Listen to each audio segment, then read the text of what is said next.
একদম দোকানের মতো চিকেন রোল আজকে বাড়িতেই বানাবো। চিকেনগুলো হবে খুবই নরম আর জুসি, খেতে হবে ভীষণই টেস্টি। তো চলুন রেসিপিটি শুরু করা যাক। প্রথমে চিকেনগুলোকে ম্যারিনেট করে নেব। আমি এখানে ছোট ছোট করে কাটা বোনলেস চিকেন নিয়েছি।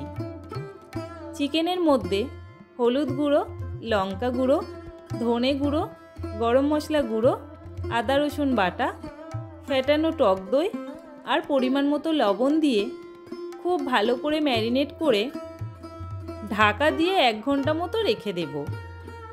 হাতে যদি সময় না থাকে তাহলে আধ ঘন্টা রাখলেও হবে। 1 ঘন্টা পর প্যানে 3 থেকে 4 চামচ তেল দিয়ে ম্যারিনেট করা চিকেনগুলোকে দিয়ে মিডিয়াম টু লো ফ্লেমে নাড়াচাড়া করে কুক করে নিয়েছি। এখানে গ্যাসের ফ্লেমটা মিডিয়াম টু লো রাখতে হবে, নইলে চিকেন সিদ্ধ হবে না, ভিতরে কাঁচা থেকে যাবে। এবার চিকেনগুলোকে তুলে নিয়ে ওই প্যানেই পেঁয়াজ কুচি, ক্যাপসিকাম কুচি আর পরিমাণ মতো লবণ দিয়ে একটু ভাজা ভাজা করে তুলে নিলাম। এবার পরোটাটা করে নেব।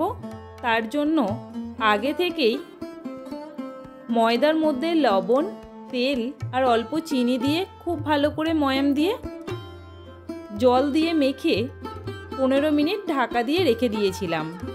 ওখান থেকে একটা ডো নিয়ে বেলে তেলে এপিট ওপিট করে ভেজে নিলাম। এবার একটা পরোটার ওপরে টমেটো সস চারিদিকে মিশিয়ে চিকেনগুলোকে দিয়ে ভেজে রাখা পেঁয়াজ ক্যাপসিকাম দিয়ে এপিট ওপিট করে একটা কাঠির সাহায্যে মুড়ে দিলাম। তৈরি হয়ে গেল খুব সহজেই বাড়িতে চিকেন রোল। এটা খেতে খুবই টেস্টি হয়। একবার হলেও বাড়িতে তৈরি করে দেখুন আর আমাকে কমেন্ট করে জানান খেতে কেমন হয়েছে। আজকের ভিডিও এই পর্যন্ত, আবার দেখা হবে নতুন ভিডিওতে। ততক্ষণ টাটা।